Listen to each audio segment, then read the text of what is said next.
Фермер Эрмам Атанаев в этом году засеял 50 соток кукурузы и уже готовится к уборке урожая. По его словам, воды хватало, однако из-за засухи приходилось поливать поля по очереди, так как ее объем был меньше обычного.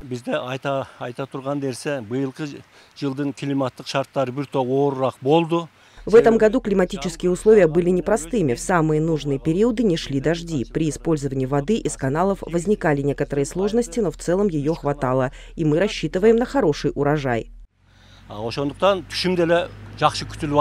В этом районе в основном выращивают рис и кукурузу. Особенно много воды требуется для риса, но и в этом сезоне подача на поля была стабильной. Я занимаюсь земледелием около 40 лет. Выращиваю рис и кукурузу. Без воды урожая не будет. В этом году полив шел без перебоев.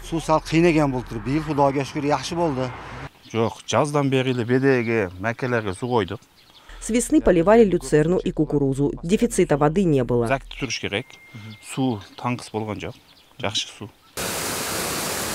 По словам специалистов, в этом году уровень воды в реках был низким. Несмотря на это, местные жители договорились о поочередном поливе. Сейчас, когда в течение в реке Заргер почти остановилась, в этот район вода подается из реки Джазы по каналу. Стабильной подаче воды в нынешний сезон способствовала качественная подготовка каналов.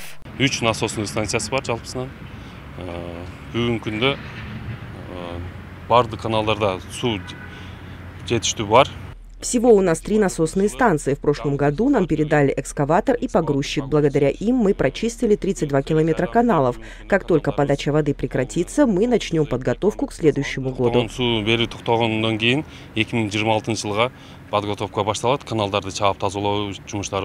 Из более чем 20 тысяч гектаров орошаемых земель района 15 тысяч обслуживает Узгенское районное управление водного хозяйства. Поливная вода в основном поступает из рек Каракулджа, Куршапсай, Джазы и Заргер по 22 каналам.